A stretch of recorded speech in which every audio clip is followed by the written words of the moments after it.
Okay, we're printing John Wick 2, a shirt. This is a 60 LPI design, and using our greeny white through a 230 mesh. This is our underbase, and now we're going to add our first color, red. And here is our first color, spot process, simulated process red, also through a 230 mesh. This is printed on top of a white flash underbase. We're printing all the other colors wet on wet. Let's take a look at gold next. Now we've added the gold with the underbase white and the color number 1 spot process red. Next we're going to add gray for our shadows.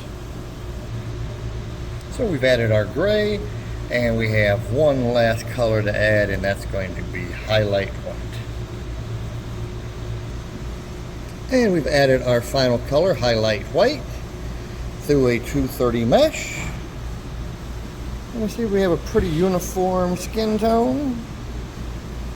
Overall, beard, his lip, the menacing brown eyes, the stare.